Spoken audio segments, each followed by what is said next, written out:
Movie का नाम है वंडरिंग अर्थ 2023। तो कहानी के शुरू में हमें बताया जाता है कि सूरज आहिस्ता आहिस्ता बढ़ता जा रहा है और आने वाले 100 सालों के बाद वो इतना ज्यादा बढ़ जाएगा कि पूरी दुनिया को अपने अंदर संभालेगा। अब इसी तबाही से बचने के लिए सभी मुल्कों ने मिलकर एक गवर्नमेंट तैयार की जिसका नाम यूएजी था। इस गवर्नमेंट ने बहुत सारे प्रोजेक्ट्स तैयार किए जो आने वाले वक्तों में इंसानों की बेहतरी के लिए काम आ सकते थे। इस प्रोग्राम में इंसानों के दिमाग को एआई कंप्यूटर की मदद से चिप में स्टोर किया जाता था। इससे होता ये था कि वो मरने के बाद भी अपनी फैमिली के साथ रह सकते थे, यानी कि उनके दिमाग को किसी भी चीज में ट्रांसफर किया जा सकता था। लेकिन इन प्रोजेक्ट में बहुत से पैसों की जरूरत थी, तो इसीलिए पैसे ज्यादा न होने की वजह से इस प्रोजेक्ट को बंद कर दिया गया। आगे इनका एक और प्रोजेक्ट था जो वंडरिंग अर्थ था। इसमें अर्थ जमीन पर बहुत से इंजन लगाए जाने थे ताकि ये जमीन को उसकी जगह से थोड़ा सा मूव कर सके, यानी कि उसकी जगह से हटाकर उसे दूसरे सोलर सिस्टम में भेजा जा सकता था ताकि ये सूरज से आने वाली तबाही से उसे बचा सके। मगर इन इंजन्स को लगाने से पहले इन इंजन्स का टेस्ट चांद पर भी होना था ताकि पता चल सके कि ये तजुर्बा इनका सही से काम कर सकता है या नहीं। अब इस काम के लिए अलग अलग मुल्कों से बहुत से एस्ट्रोनॉट खलाबाजों को चुना गया था। अब हमें एक एस्ट्रोनॉट लियो दिखाया जाता है। यहाँ पर जो एआई वाला प्रोजेक्ट था उसके बंद होने की वजह से बहुत से लोगों ने एहतजाज करना शुरू कर दिया था क्योंकि वो इस प्रोजेक्ट को पूरा करने का कह रहे थे। तभी कुछ एहतजाज करने वाले लोग इन एस्ट्रोनॉट पर हमला कर देते हैं। यहाँ पर एक लेडी एस्ट्रोनॉट जिसका नाम हैन था वो इन लोगों का मुकाबला करती है और उन्हें रोक लेती है। इसके बाद सभी एस्ट्रोनॉट्स को एक एलिवेटर की मदद से चांद पर भेजा जाता है। ये एलिवेटर इन सभी को 90,000 मीटर की बुलंदी पर इनके स्टेशन पर पहुंचाने वाली थी। सब उस स्टेशन पर पहुंच जाते हैं जहां पर इनकी ट्रेनिंग शुरू हो गई थी। वक्त गुजरने के साथ साथ इनकी ट्रेनिंग भी पूरी हो जाती है। लियो और हैन इस ट्रेनिंग के दौरान दोनों एक दूसरे को पसंद करने लगे थे। इन दोनों की ट्रेनिंग अब जब पूरी हो गई थी तो हैन अपने साथियों के साथ चांद पर जाने वाली थी और कुछ दिनों के लिए वो अब लियो से भी नहीं मिल सकती थी। इसीलिए लियो उसके लिए वहाँ पर फूल लेकर आता है। लेकिन इससे पहले लियो फूल देकर एलिवेटर से बाहर निकलता, उसका दरवाजा बंद हो गया था और वो भी इन्हीं के साथ यहीं पर फंस जाता है। वो एलिवेटर अब चांद पर जाने के लिए चलना शुरू हो गई थी। इनके पास कोई और रास्ता नहीं था, इसीलिए हैन जल्दी से लियो को स्पेस सूट पहनने का कहती है ताकि वो इनके साथ जा सके। पर तभी इन्हें पता चलता है कि इनका सारा सिस्टम हैक हो गया है, यानी कि उनके सारे सिस्टम को किसी ने अपने कंट्रोल में कर लिया था और उनकी बेस पर भी ड्रोन से हमले होने लगे थे। साथ ही साथ इनकी एलिवेटर अब दोबारा से जमीन पर जाने वाली थी। तभी इनकी एलिवेटर में एहतजाज करने वाले लोग भी आ गए थे। वो इन पर हमला कर रहे थे। वो सभी की आईडीज यानी कि इनके शनाख्त को चुराने लगते हैं ताकि वो इनके सिस्टम को पूरी तरह से अपने कंट्रोल में कर लें। वो इनके स्टेशन को तबाह करके पूरी तरह से उस पर कब्जा चाहते थे। उन्होंने बहुत सी जगहों पर बॉम्ब्स लगा दिए थे। लियो और हैन अपने एलिवेटर में उनका मुकाबला करते हैं। अब जो उन्होंने बॉम्ब्स लगाए थे वो फटने लगते हैं। एक बॉम्ब जो उन्हें एहतजाज करने वाले लोगों ने इनके एलिवेटर में भी लगा दिया था, जिससे वहाँ पर अब बहुत बड़ा धमाका होता है। इनका एलिवेटर दोबारा से जमीन पर आ गया था। अचानक से जमीन पर गिरने की वजह से बहुत से लोग मारे जाते हैं और काफी सारे लोग जख्मी भी हो गए थे। अब इस तबाही के बाद बाकी के मुल्क जो यूएई से जुड़े हुए थे वो चाइना को वार्निंग देते हैं कि उन्हें अब जल्दी इंजन की टेस्टिंग चांद पर करनी होगी। इसके बाद हमें इनकी एक और टीम दिखाई जाती है जो पहले ही चांद पर बसी हुई थी। हम एक आदमी हैंगियो को देखते हैं जो अपने कैप्सूल से बाहर आते ही अपने कंप्यूटर के पास जाता है और अपने कंप्यूटर पर अपनी बेटी से बातें करने लगा था। तभी वहाँ जमीन से कुछ एस्ट्रोनॉट्स आते हैं जिनमें इनके लीडर भी थे, जो आकर अपनी टीम को बताते हैं कि हमें इंजन टेस्ट मिशन को कुछ महीनों में पूरा करना होगा। ये यहाँ पर इनकी मदद के लिए और भी बहुत से एडवांस सुपर कंप्यूटर लेकर आए थे जो इंजन को चलाने में इनकी मदद करने वाले थे। यहाँ पर हमें ये भी पता चलता है कि जो डिजिटल लाइफ प्रोजेक्ट था जिसमें इंसान के दिमाग को एआई की मदद से एक चिप में स्टोर किया जाता था, उसके हेड पहले हैंग्यू और इनके लीडर हुआ करते थे। मगर अब जब उस प्रोग्राम को बंद कर दिया गया तो इन्होंने यहाँ पर इस प्रोजेक्ट पर काम करना शुरू कर दिया।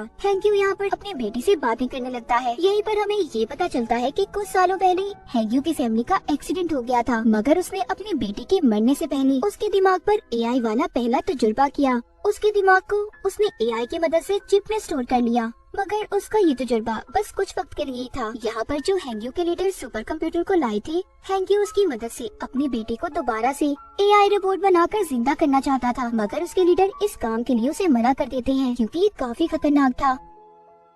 कुछ दिन गुजरने के बाद चांद पर तूफान आ जाता है, जिस वजह से इनका नया कंप्यूटर बुरी तरह से बर्बाद हो गया था। अब इनके पास इंजन को चलाने का कोई दूसरा रास्ता भी नहीं था, इसलिए अब ये सब अपने पुराने कंप्यूटर्स को इस्तेमाल करने का सोचते हैं। मगर इनकी सारी डिटेल जानकारी हैंक्यू के पास थी, जो इन्हें देने से मना कर देता है। जब लीडर उससे ये कहता है कि उसे इनकी मदद करनी होगी, हैंक्यू अब उनकी मदद करने के लिए तैयार था, मगर वो लीडर से ये कहता है कि आपको मुझसे ये वादा करना होगा कि जो भी नया सुपर कंप्यूटर बनाया जाएगा उसके बारे में सारी डिटेल्स आपको मुझे भी देनी होगी। वो उसकी मदद से अपनी बेटी को एआई यानी रिबोट फॉर्म में वापस लाकर जिंदा करने वाला था। अब लीडर उसकी बात को मान गया था। हैंक्यू पुराने कंप्यूटर्स को ऑन करता है, जिसकी मदद से इंजन स्टार्ट हो गया था, यानी कि इनका जो टेस्ट था उसमें ये लोग कामयाब हो जाते हैं। अब इसी टेस्ट की वजह से चांद अपनी जगह से हट गया था और साथ ही जो जमीन पर इन्होंने इंजन को लगाए थे वो भी ऑन आ जाते हैं, जिससे जमीन भी अब थोड़ी सी अपनी जगह से हट गई थी। ये लोग आहिस्ता आहिस्ता अपने इस प्रोजेक्ट में कामयाब हो रहे थे।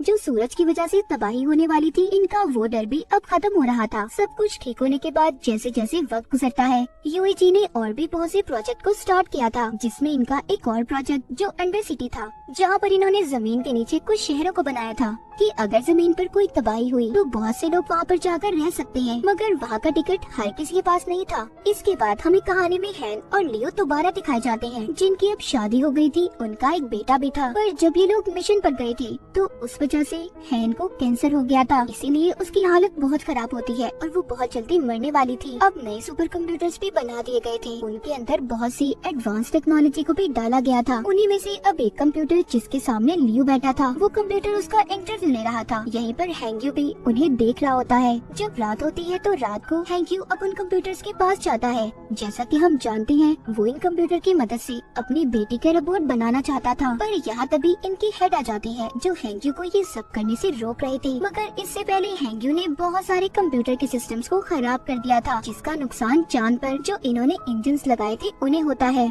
वो अब कंप्यूटर के इस गलत सिस्टम पावर से फट गए थे, जिस वजह से चांद अपनी जगह से हट गया था और 7 दिन के अंदर अंदर वो जमीन से टकराने वाला था। इसीलिए चाइना अपने अंडरग्राउंड शहरों को भी खोल देती है ताकि लोगों की जान बच पाए। उधर है लियो से कहती है कि मैं कुछ दिन में ही मरने वाली हूँ, तो इसीलिए तुम मेरा अंडरग्राउंड सिटी कार्ड तुम अपने डैड को दे देना, ताकि अगर तुम स्पेस खला में जाओ तो पीछे तुम्हारे डैड हमारे बेटे के साथ सही सलामत रह सके। कुछ दिन के बाद हैन की भी मौत हो जाती है और लियो के डैड उसके बेटे को लेकर अंडरग्राउंड शहर में चले गए थे। चाइना भी पूरे शहर में ये खबर फैला देता है कि चांद बहुत जल्दी जमीन से टकराने वाला है, मगर साथ ही साथ वो ये भी कहते हैं कि इसका हल भी इन्हीं के पास है। वो स्पेस में जाकर चांद पर बहुत से धमाके करेंगे, जिससे चांद जमीन से थोड़ा दूर हो जाएगा और फिर जमीन पर इंजन्स को लगाकर उसे चांद से दूर ले जाएंगे। और इस काम में इन्हें गवर्नमेंट की भी मंजूरी दे दी गई थी। लियो भी अब इस मिशन में स्पेस पर चला गया था। वो जाकर स्टेशन पर अपने हेड से मिलता है, जो इसे ट्रेनिंग देने वाले थे। जब लियो की ट्रेनिंग पूरी हो जाती है, ये अब अपनी टीम के साथ स्पेस क्राफ्ट में बैठकर चांद की तरफ निकल गया था। इनका काम था कि चांद पर जाकर जगह जगह बॉम्ब्स को गिराना। अब जब ये लोग बॉम्ब्स को गिराकर वापस से लौट रहे थे, तभी एक दूसरा स्पेस क्राफ्ट अनबैलेंस होकर इनके स्पेसक्राफ्ट से टकराकर तबाह हो जाता है, जिस वजह से इनका स्पेसक्राफ्ट भी खराब हो गया था। ये लोग जल्दी से अपने कैप्सूल की तरफ जाते हैं, मगर ये 4 थे और कैप्सूल में सिर्फ 3 सीट्स थे। इसीलिए लियो अपने साथियों की जान बचाकर उन्हें भेज देता है और खुद यहीं पर रहने का फैसला करता है। जमीन पर हैंक्यू और लीडर भी आ गए थे, जहाँ पर आकर इन्हें ये पता चलता है कि हर चीज को ठीक करने के लिए उन्हें इंटरनेट सिस्टम को ऑन करना होगा, जो कि अब खराब हो चुका था। अब ये सारी टीम समंदर के अंदर जाने का फैसला करती है, जहाँ पर इनका एक और स्टेशन था। लीडर और हैंक्यू को भी समंदर के अंदर जाकर सुपर कंप्यूटर की मदद से इंटरनेट को ठीक करना था। इनके साथ 2 रोबोट्स भी थे, जो पावर स्टेशन तक आने के लिए इनकी मदद करते हैं, मगर ओवर पावर होने की वजह से इनका एक रोबोट खराब हो गया था। इसीलिए अब इन्हें सुपर कंप्यूटर की मदद से ही इंटरनेट के सिस्टम को ठीक करना था। उधर बॉम्ब के फटने की वजह से चांद का मलबा भी अब जमीन पर आकर गिरने लगा था, जिसका कुछ हिस्सा समंदर में भी हैंक्यू और लीडर के पास जाकर गिरता है, जिस वजह से अब इनके स्टेशन में भी समंदर का पानी आने लगा था। लीडर पानी में डूबकर मरने वाले थे। हैंक्यू उन्हें बचाने की कोशिश करता है, मगर नहीं बचा पाता। लीडर मरने से पहले हैंक्यू को सुपर कंप्यूटर का खुफिया कोड बता देते हैं, जिससे इंटरनेट को बहाल करके दुनिया को बचाया जा सकता था, जो बताने के बाद लीडर की मौत हो गई थी। उधर दूसरी तरफ गवर्नमेंट भी अपनी कोशिशों में लगी हुई थी। वो इस मुसीबत से बचने के लिए 300 लोगों की टीम स्पेस में भेजने का फैसला करते हैं, जो जाकर चांद पर बॉम्ब गिराने वाले थे। अब ये टीम जाकर स्पेस में लियो से मिलती है, जो अभी भी स्पेस में ही था। ये लोग इसे कैप्सूल कैप्सूल में बिठाकर वापस से अर्थ पर भेजना चाहते थे, मगर लियो जाने से इनकार कर देता है। उधर हैंग्यू अभी भी इंटरनेट सिस्टम को ठीक नहीं कर पा रहा था। वो जानता था कि अगर उसने जल्दी इंटरनेट सिस्टम को ठीक न किया तो चांद जमीन से टकरा जाएगा, जिस वजह से ना ही इंजन ऑन होंगी और ना ही जमीन अपनी जगह बदल पाएगी, यानी कि सब कुछ खत्म होने वाला था। इस मिशन के पूरा होने के लिए सब लोग दुआएं मांग रहे थे। अब जो 300 लोगों की टीम चांद पर गई थी, वो वहाँ पर बड़े बड़े बम से धमाके करते हैं, जिस वजह से चांद अब अपनी जगह से हटने लगा था। हैंग्यू भी उधर समझ गया था कि ये इतनी जल्दी इंटरनेट सिस्टम को ठीक नहीं कर सकता, इसीलिए वो यहाँ से अपने दिमाग को भी वो सुपर कंप्यूटर में डाल देता है। हैंग्यू की पानी में ही मौत हो गई थी। जब सबको ये बात पता चलती है कि हैंग्यू मर गया, सभी की उम्मीदें टूट गई थी, क्योंकि उन्हें अब ऐसा लग रहा था कि दुनिया खत्म हो जाएगी। पर हैंग्यू के मरते ही सब कुछ उसका दिमाग सुपर कंप्यूटर में ट्रांसफर हो गया था। वो कंप्यूटर खुद ही इंटरनेट कनेक्शन को रिस्टोर करने लगता है। अब जमीन पर सभी इंजन्स को भी चला दिया गया था। दरअसल उन सुपर कंप्यूटर्स के अंदर अब हैंग्यू का दिमाग था। इस वजह से इंटरनेट के ठीक होते ही सभी इंजन स्टार्ट हो जाते हैं और चांद भी जमीन से दूर हो जाता है। ये मिशन कामयाब हो गया था, पूरी दुनिया बच गई थी, सभी खुश थे। इन्होंने अपने नए सफर को शुरू किया था। इसके बाद हमें 2065 में दिखाया जाता है। अब जमीन पर और भी ऐसे ही बहुत से इंजन्स बनाने का काम चल रहा था। लियो भी इसी मिशन में शामिल था। तो इसी के साथ ये कहानी यहीं पर खत्म हो जाती है।